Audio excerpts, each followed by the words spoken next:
ضروریات اہل سنت وہ کیا چیز ہے؟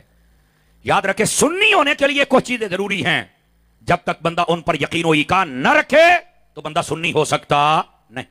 اب آ جائیے ترتیب کے ساتھ میں وہ بھی عرض کروں۔ سب سے پہلی بات سنی ہونے کے لیے جو ضروری ہے، نبی پاک صلی اللہ علیہ وآلہ وسلم تیرے اور میرے جو نبی ہیں ان کو سب نبیوں سے افضل نبی سمجھنا اور سب سے اعلیٰ سمجھنا اور سب سے زیادہ شانوں والا نبی سمجھنا، یہ ضروریات اہل سنت میں سے ہے۔ اب یہ پہلی بات ہے، ضروریات میرے نبی سب سے افضل ہیں، سب سے اعلیٰ ہیں، سب سے زیادہ شانوں والے ہیں، اور اگر کوئی اس کا انکار کرے تو وہ سنی رہ سکتا نہیں۔ یاد رکھ لیجئے یہ پہلی بات۔ دوسری بات، اب جب یہ باتیں شروع ہوں گی تو آپ کو خود بخود لطف آئے گا۔ پہلی بھی میں نے بالکل کسی قسم کی میں نے رف بات نہیں کی، ساری حقیقت پر مبنی باتیں کی ہیں، لیکن یہ تھوڑا آسان باتیں آگی جو آپ کو جلدی سمجھ آ جائیں گی، لطف بھی آپ کو زیادہ آئے گا، اور وہ میں بتلاتا ہوں تو دیکھنا آپ کو مزہ آئے گا۔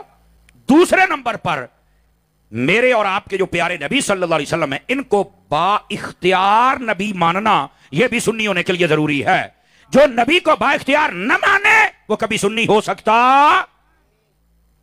نبی پاک صلی اللہ علیہ وسلم با اختیار ہیں، اللہ کی عطا سے آپ جو چاہیں کر سکتے ہیں، بلکہ آپ جو کہتے تھے وہ ہو جاتا تھا۔ یہ ضروریات اہل سنت کا دوسرا مسئلہ ہے۔ جاگ رہے ہیں تو تیسرا مسئلہ بھی بیان کروں حضرات آپ کے سامنے۔ گرامی قدر حضرات، نبی پاک صلی اللہ علیہ وآلہ وسلم کے لیے یہ نظریہ رکھنا کہ اللہ نے اپنے حبیب کو علم غیب بھی عطا کیا ہے، جس کا یہ نظریہ ہو وہ سنی ہوتا ہے، جس کا یہ نظریہ نہ ہو وہ کبھی سنی ہو سکتا۔ آج کل آپ دیکھیں نا کئی بندے اپنے مدرسے کے باہر لکھ لیتے اہل سنت والجماعت، تو میں نے کہا تم تو کہتے تھے باقی سارے فرقے ہوتے ہیں، تو اب اہل سنت لفظ لکھنے کی تمہیں ضرورت کیا ہے؟ پہلے تو یہ بتاؤ نا۔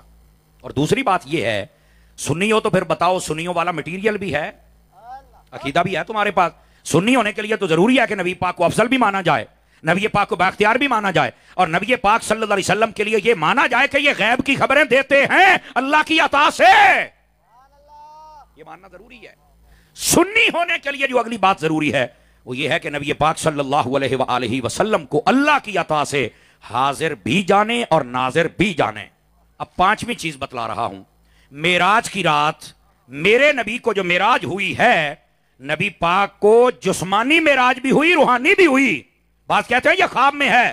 جو یہ نظریہ رکھے وہ سنی نہیں، سنی وہ ہے کہ جو یہ کہے کہ نبی پاک کا جسم بھی معراج پہ گیا ہے۔ سبحان اللہ، سبحان اللہ، سبحان اللہ۔ یہ سنی ہونے کے لیے ضروری ہے۔ اگر کوئی اس کا انکار کرے تو وہ سنی نہیں ہے۔ اب دیکھو ایک ایک چیز میں آپ کو بتلا رہا ہوں، اور ساتھ ہی یہ پانچویں چیز، اب چھٹی چیز سن لیجیے سنی ہونے کے لیے کیا ضروری ہے۔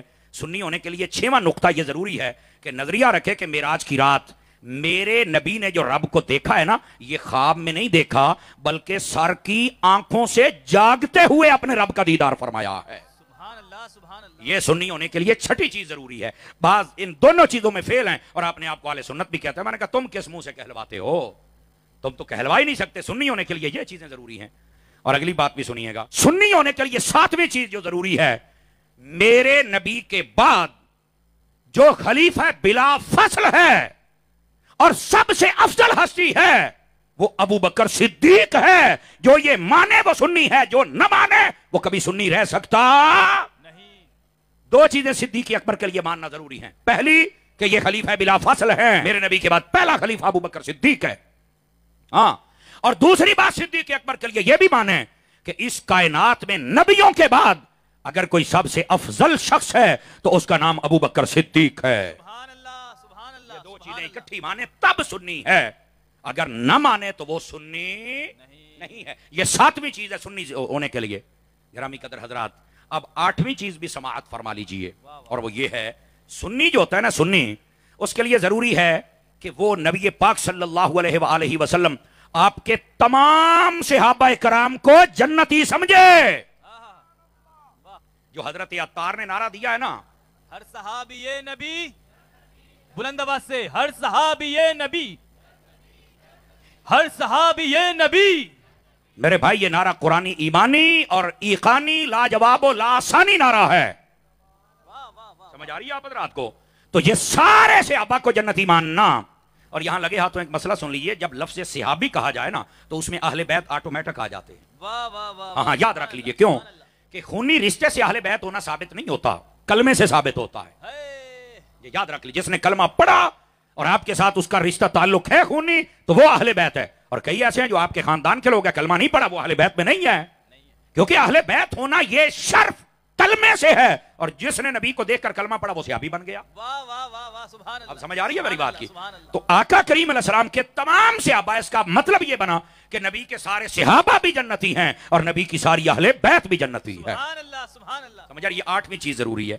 اب آگے چلیے, سنی ہونے کے لیے ضروری ہے کہ نبی پاک کی اہل بیت کو مانیں. اہل بیت کہتے ہیں کس کو ہیں؟ 3 چیزیں.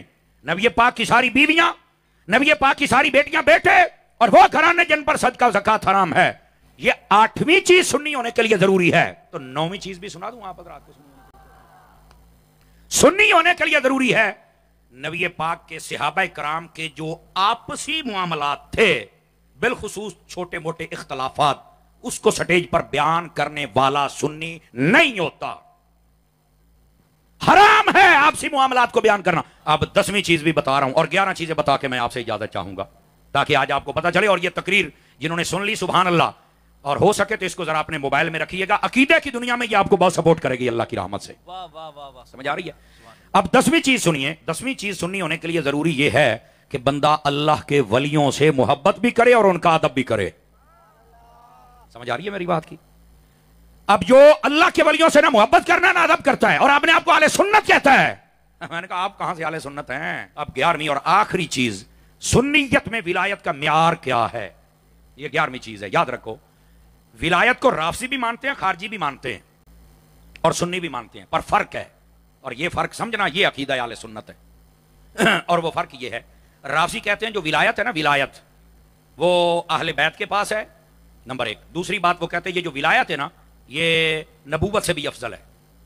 ہاں, جبکہ یہ دونوں باتیں باطل ہیں. سنی کہتا ہے جو ولایت ہوتی ہے یہ عطا اللہ کرتا ہے اور جسے چاہے کر دے, سید ہو یا غیر سید ہو, اور یہ کبھی نبی سے افضل, نبی تو نبی, صحابی سے افضل نہیں ہوتا, صحابی تو صحابی, تابی سے افضل نہیں ہوتا, تابی تو تابی, تبا تابی سے بھی افضل نہیں ہو سکتا. یہ پہلی بات. اب یہ جو ولایت والا دوسرا پہلو ہے خارجیت کا, وہ کہتے ہیں ولایت تو ہے پر جو ولی ہوتا ہے وہ بے اختیار ہوتا ہے, وہ کر کچھ نہیں سکتا. خارجی بھی مانتا ہے لیکن وہ کہتا ہے کہ ولی کر کچھ نہیں سکتا. اور دوسری بات یہ کہنا کہ یہ جو ولی ہوتا ہے بے اختیار ہوتا ہے, یہ غلط ہے. ہو ولی اور ہو بے اختیار, یہ ہو ہی نہیں سکتا ہے. ولی کو اللہ با اختیار بناتا ہے. کہا وہ کیسے؟ تو میں نے کہا قرآن مجید میں سے حضرت آصف بن برقیہ کا واقعہ پڑھ لو نا, 19ویں پارے میں سے, کہ بندے جب سلیمانی ولی کا یہ اختیار ہے تو محمدی ولیوں کا اختیار کیا ہوگا. سمجھ آ گئی آپ سبھی حضرات کو؟ یہ ہے عقیدہ اہل سنت کی وضاحت. حضرت عبید اللہ احرار رضی اللہ تعالی عنہ, حضرت باقی باللہ جیسوں کا پیر ہے. یہ توجہ ہے, میں نے جس بندے کا میں نے نام لیا کہ جمعرات والے دن ختم پڑھنے والا مولوی نہیں ہے بھائی, یہ اتنے بڑے بزرگ ہیں. یہ فرماتے ہیں, اب سننا, سنی ہونا کتنا بڑا اعزاز ہے. یہ کہتے ہیں اگر مجھے آپ ساری دنیا کے نیکیاں, آپ کہیں کہ آپ کے پاس ساری نیکیاں ہیں دنیا کی, لیکن آپ سنی نہیں ہیں, حضرت عبید اللہ احرار کہتے ہیں میں کبھی اپنے آپ کو جنتی تصور کر ہی نہیں سکتا, چونکہ نجات اعمال سے نہیں عقیدے سے ہے, اور عقیدہ جڑ ہے, اعمال اس کا پھول ہے. فرماتے ہیں اگر تم یہ کہتے ہو کہ تیرے پاس ساری دنیا کے گناہ ہیں پر تو سنی پکا ہے, تو فرمایا میں اپنے آپ کو جنتی تصور کروں گا, چونکہ میرا اگر جڑ سلامت ہے نا تو شاخیں اگ ہی جائیں گی, مصطفیٰ میری شفاعت فرما ہی دیں گے. اب بات سمجھ آگئی آپ سبھی حضرات کو؟ اہل سنت پہ قائم اور ثابت قدم رہو. اتنے آئے ہیں یا اس ویڈیو کو سنیں گے, آپ کو عقیدے کی دنیا میں کوئی ہلا نہیں سکتا ہے اللہ کی رحمت سے.